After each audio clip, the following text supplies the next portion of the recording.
For centuries, humans have been growing alongside our botanical brethren.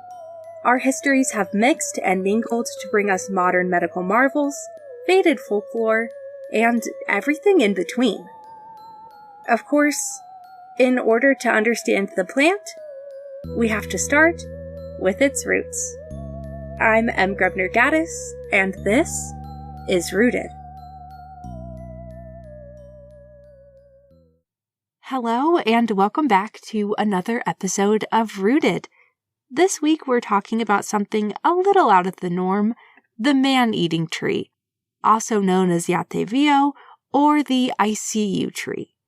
Native to Madagascar, the Yateveo was said to be an absolute horror of the jungle, which terrorized the Makoto tribe for centuries upon centuries, eating both their friends and enemies with seemingly no rhyme or reason. You may be wondering what the man-eating tree looks like. And well, who could blame you? So imagine, if you will, a massive 8-foot-tall pineapple with 8 long, pointy, serpent-like branches that are covered in poisonous, toothy barbs, perfect for snatching and strangling its victims. If that isn't conjuring enough eldritch horror for you, the tree itself also apparently whispers Yateveo, or I see you, to lure those wandering around the area close enough to snare them in their thorny grasp before ripping them to pieces and lowering them into its trunk. While there was only one tree large enough to actually snack on people, the forest was said to be littered with plenty of tiny yucca-like growths working their way up to be that size, snatching lemurs and leapfrogs left and right as they got bigger and bigger through the years. For about 15 years in the 1910s and 20s, this tree was the talk of the town. Or really, every small town across the country, as pretty much every paper published snippets of the same story by famed adventurer Carl Lech. These snippets were so inspiring that they led international man of intrigue and eventual 27th governor of Michigan, Chase Osborne, to go on a months-long expedition across Madagascar where he searched and searched for the tree, only to come home empty-handed. But that didn't stop him from publishing his tell-all tale, Madagascar, Land of the Man-Eating Tree, to spread the word far and wide about this stranger ensnaring tree.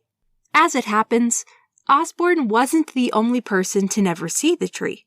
In fact, no one ever saw the tree.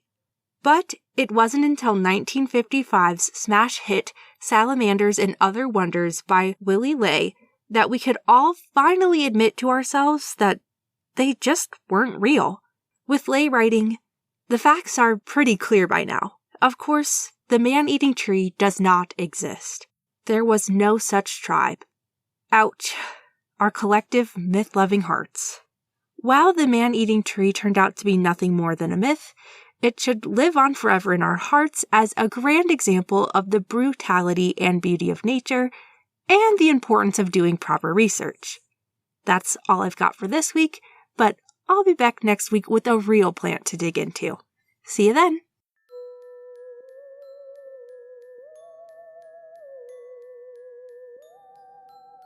If you like the show, please consider subscribing and leaving us a review on Spotify, Apple Podcasts, or anywhere else you listen.